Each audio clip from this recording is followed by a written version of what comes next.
오늘 말씀의 제목은 우리 믿음의 소유주는 하나님이십니다입니다. 우리는 꼬였던 일이 생각지도 못하게 잘 풀렸을 때 운이 좋았다. 진짜 운이 정말 좋았다 라고 말합니다. 그렇다면 그 운이라는 건 우리의 인생의 몇 프로나 될까요? 100% 중 한 10% 정도 될까요? 사람마다 다르겠지만 아마 10% 내외 정도 될 것입니다. 인생을 살다 보면 노력으로 얻을 수 있는 성공도 있지만 운이 따라야 하는 성공도 있습니다.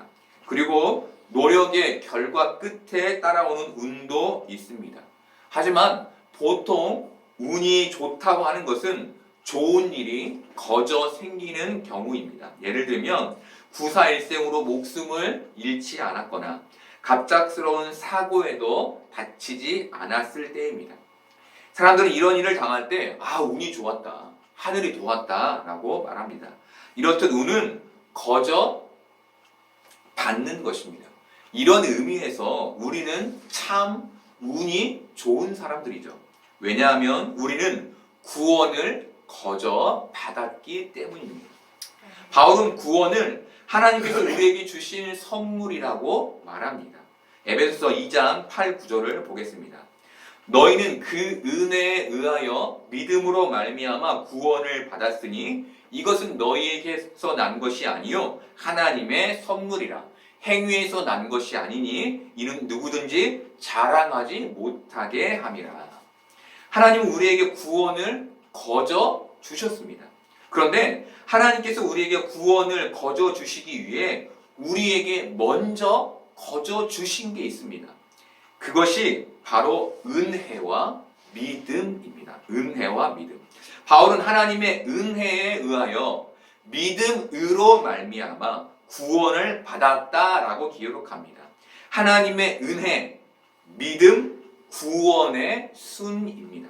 이것은 하나님의 은혜라는 선물이 우리에게 먼저 있었고 그 은혜가 우리 안에 믿음을 만들어냈고 그 믿음이 구원을 이루었음을 의미합니다. 하나님께서 우리에게 그 은혜로 믿음을 넣어주셨고 그 믿음이 구원을 이루었다는 말은 우리가 가진 구원의 주체가 하나님임을 의미합니다. 이것은 우리가 가진 믿음의 소유가 누구인지에 대한 아주 중요한 통찰을 줍니다. 대부분의 사람들은 믿음의 소유자가 자신이라고 생각합니다. 내가 믿음을 가졌고 내 안에 믿음이 있고 내게 믿음이 있다라고 생각하는 것이죠. 그런데 이것은 본래 우리의 것이 아니라 하나님이 그 은혜로 우리 안에 넣어주신 것입니다. 다르게 말하면 믿음의 소유주가 본래 하나님이시라는 것입니다.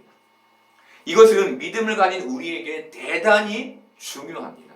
왜냐하면 믿음의 소유권이 누구에게 있느냐에 따라 믿음의 방식이 달라지기 때문입니다.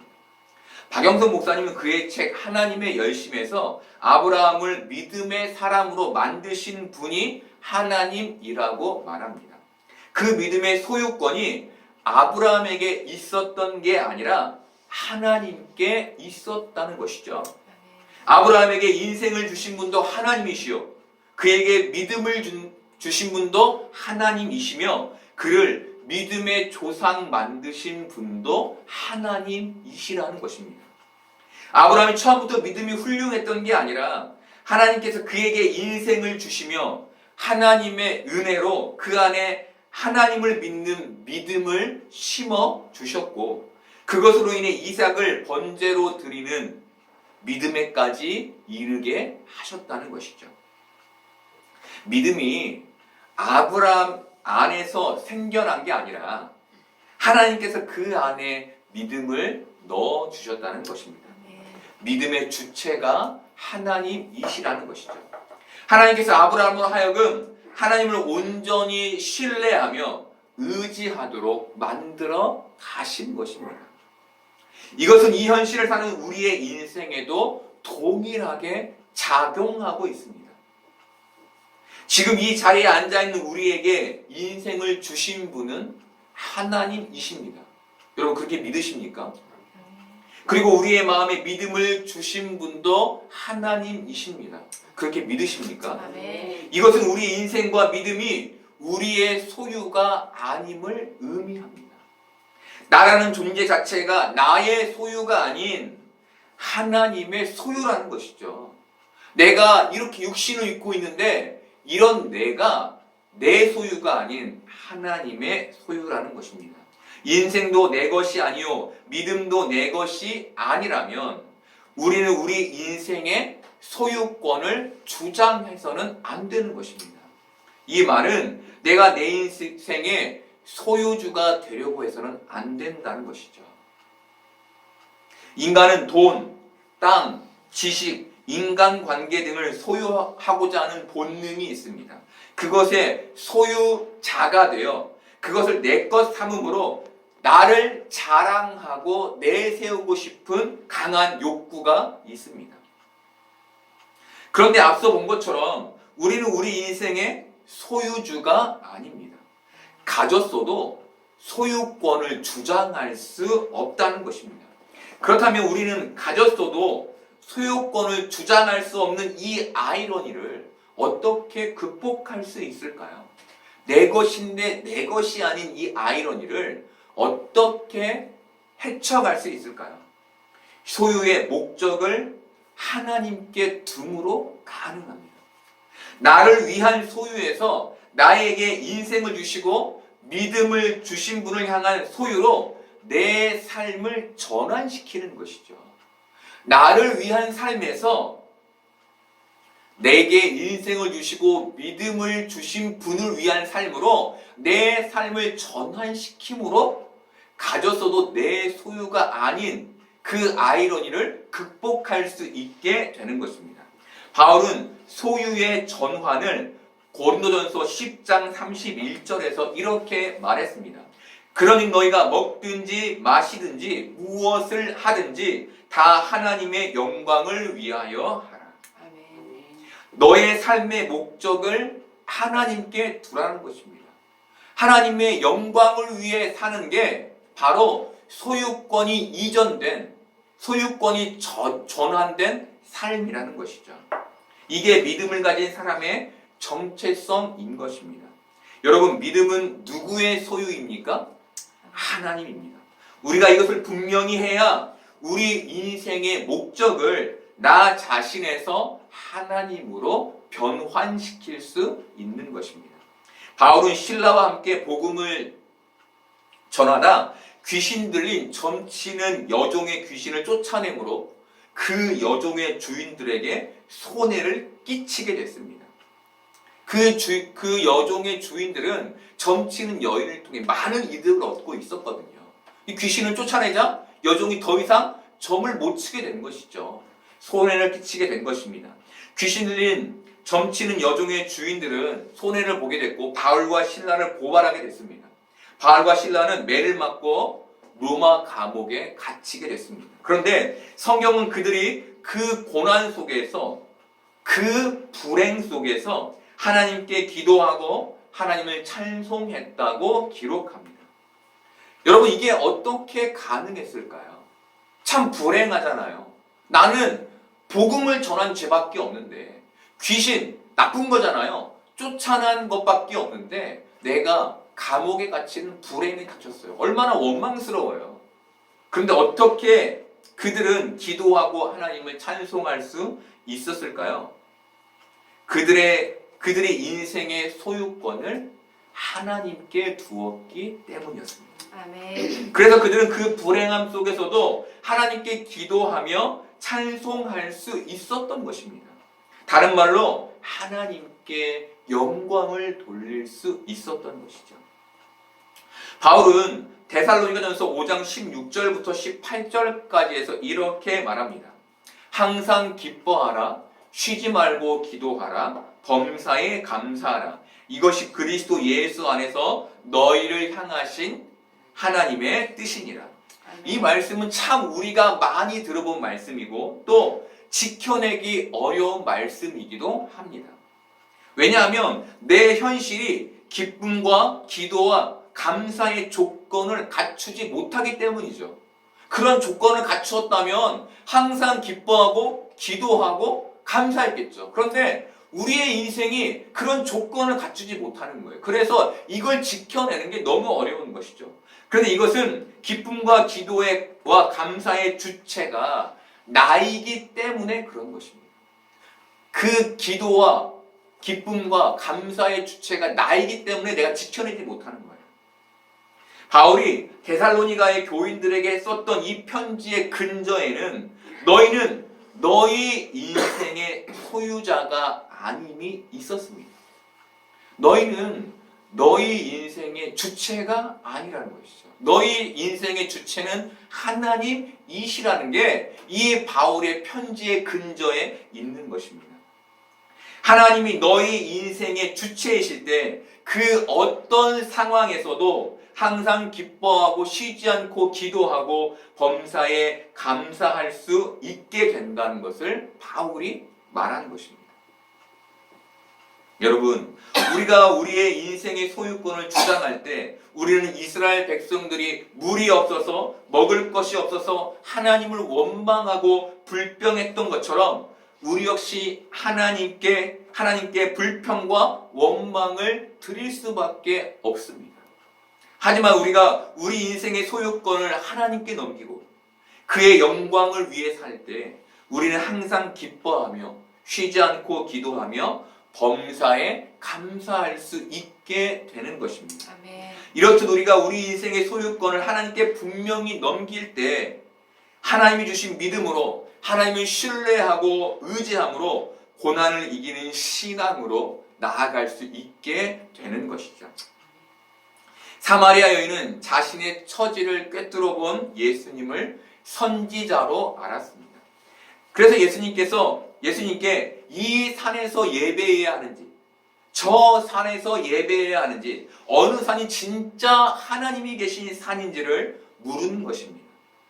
우리가 여기에서 한 가지 생각해 봐야 할 것은 여인이 산을 중요하게 여긴 이유입니다.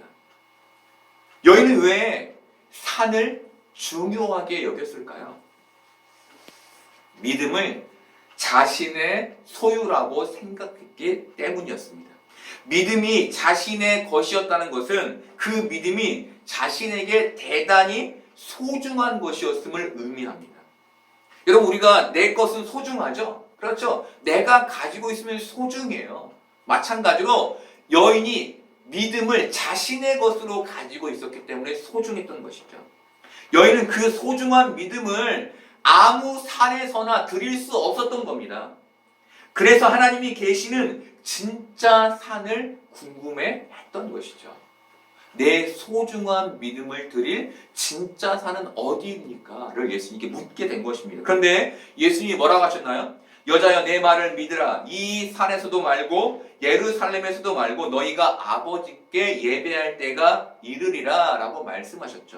그리고 아버지께 참되게 예배하는 자들은 영과 진리로 예배할 때가 오나니 곧 이때라. 아버지께서는 자기에게 이렇게 예배하는 자들을 찾으시느니라 라고 말씀하셨습니다. 의역하면 예배는 정성의 문제가 아니라 영과 진리의 문제라는 것입니다. 여러분, 아주 중요한 말씀입니다. 예배는 정성의 문제가 아니라 영과 진리의 문제라는 것입니다.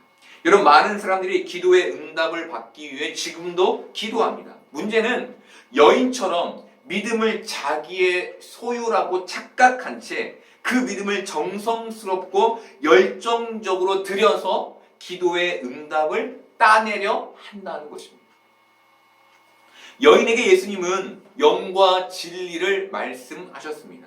영은 성령님을 뜻하고 진리는 예수 그리스도를 뜻하는데 다 하나님께서 하늘로부터 우리에게 주신 것이죠. 그렇죠? 영과 진리는 하나님이 다 하늘에서부터 우리에게 주신 것입니다. 바로 하늘로부터 우리 마음에 임한 그 영과 진리라는 선물을 가지고 예배하는 하고 기도하는 게 곧 예배이며 기도라는 것입니다. 제가 청년 시절에 아주 자주 들었던 말이 너는 기도의 응답을 받기 위해 몇 시간이나 기도해 봤니였습니다. 너는 몇 시간이나 기도의 응답을 받기 위해 기도해 봤니?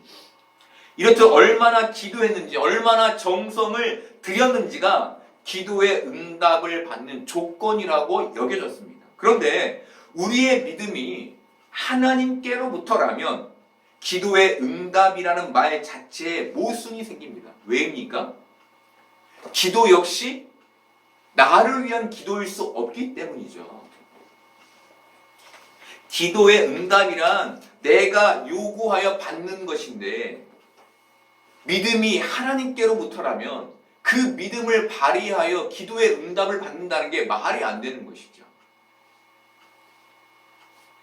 믿음이 하나님께로부터라면 기도는 하나님께 무엇을 받기 위한 것일 수 없습니다.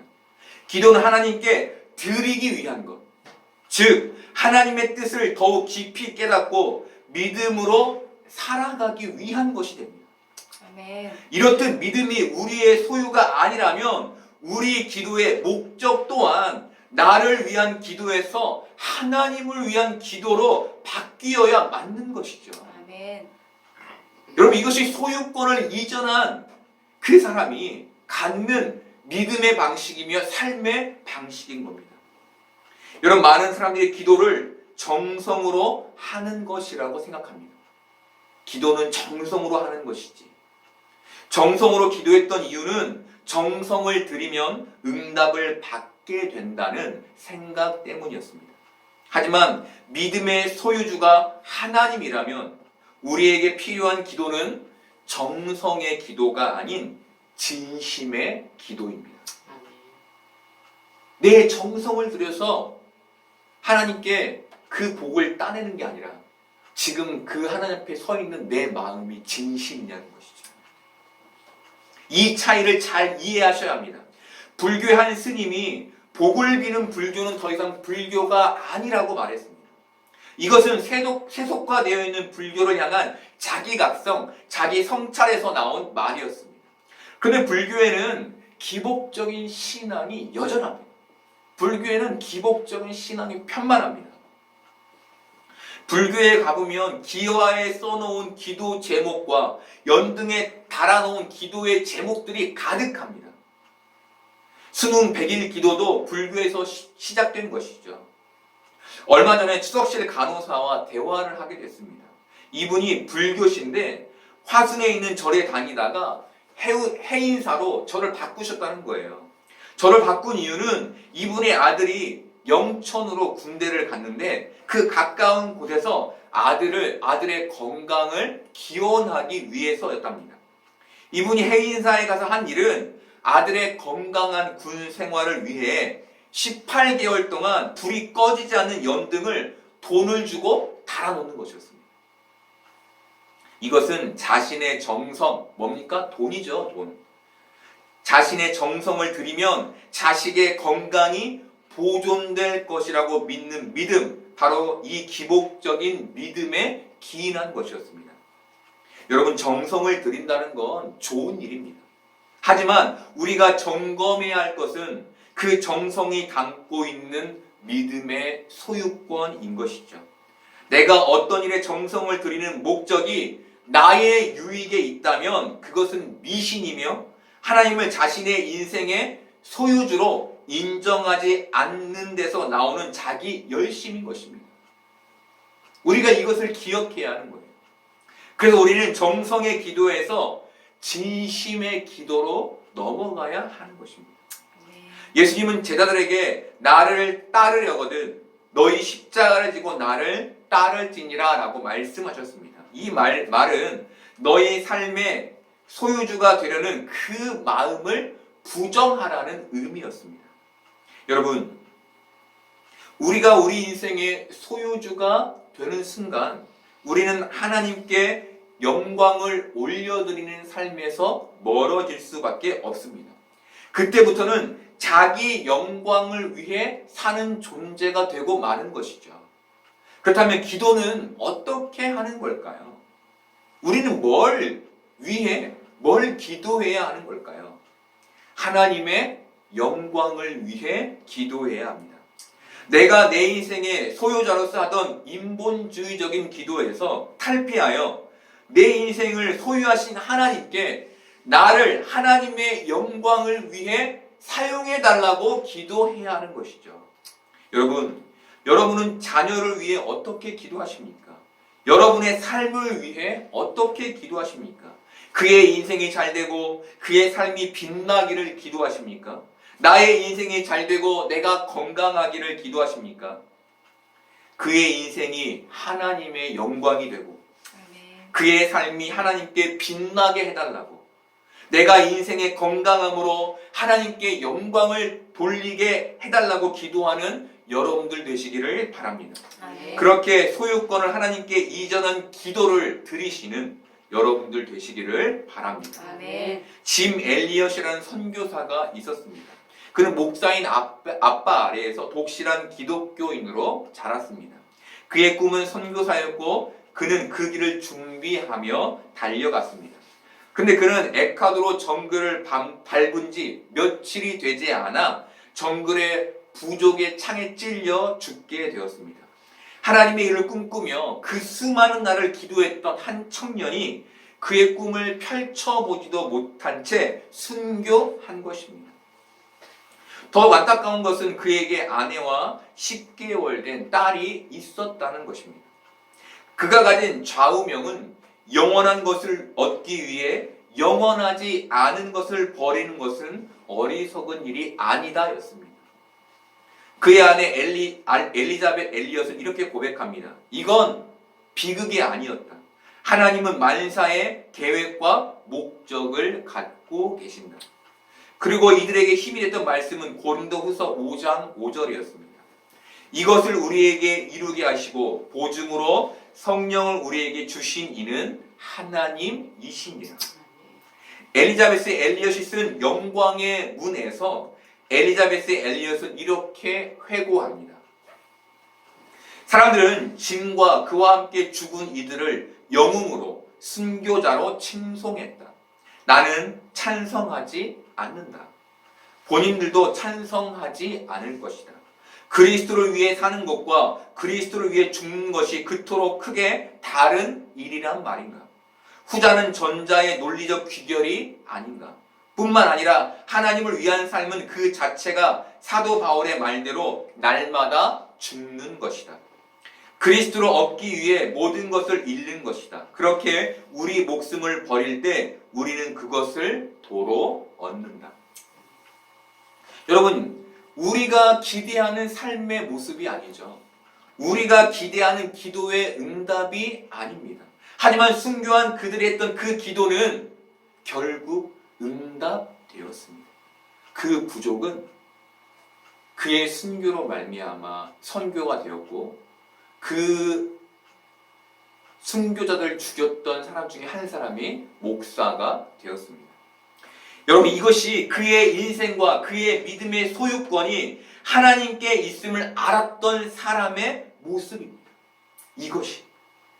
이들은 하나님의 영광을 위해 기도했고 하나님의 영광을 위해 살았습니다.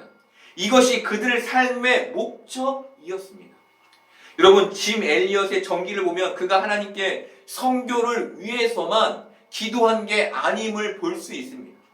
그는 모든 순간 자신의 판단이 아닌 하나님이 일하시기를 기도했고 자신이 하나님의 뜻을 깨닫기를 기도했으며 그는 학비를 위해서 부모의 건강을 위해서도 기도했습니다. 하지만 그 기도의 모든 목적은 하나님의 영광에 있었습니다. 여러분, 오늘 예수님은 자신을 선지자로 알고 자신의 유익을 구하던 여인에게 자신을 메시아로 소개하십니다. 똑같이 오늘 예수님은 예수님을 선지자로 알고 자기 인생의 풍요만을 위해 기도하며 간구하는 사람들에게 자신을 메시아로 소개하십니다. 여러분, 지금 우리는 어떻습니까? 사마리아 여인처럼 믿음을 자기 소유인 것처럼 알고 그 믿음을 정성스럽게 드릴 산을 찾으며 자신의 인생을 위해 선지자와 같은 목사를 찾고 있지 않습니까? 여러분, 은혜도 믿음도 구원도 성령도 예수님도 우리의 소유가 아닙니다. 이 모든 것은 하나님이 우리 안에 선물로 주신 것입니다. 그러니 이제 우리가 우리 인생의 소유권, 돈과 사랑과 관계와 명예의 모든 소유권을 하나님께 넘기고 오직 하나님의 영광을 위해 살아가기를 바랍니다. 그렇게 하나님의 영광을 위해 기도하고 하나님의 영광을 위해 예배하고 삶에 최선을 다하고 주변에 최선을 다하는 여러분들 되시기를 바랍니다. 우리가 하나님이 주신 구원의 은혜 속에서 내게 주어진 것을 세상에 흘려보내기를 바라고 세상의 것을 소유하기 위해 세상에 묶여있는 삶이 아닌 세상 것이 다 내 것이 아니기에 세상에서 참 자유가 있는 구원의 삶을 사는 여러분들 되시기를 소망합니다.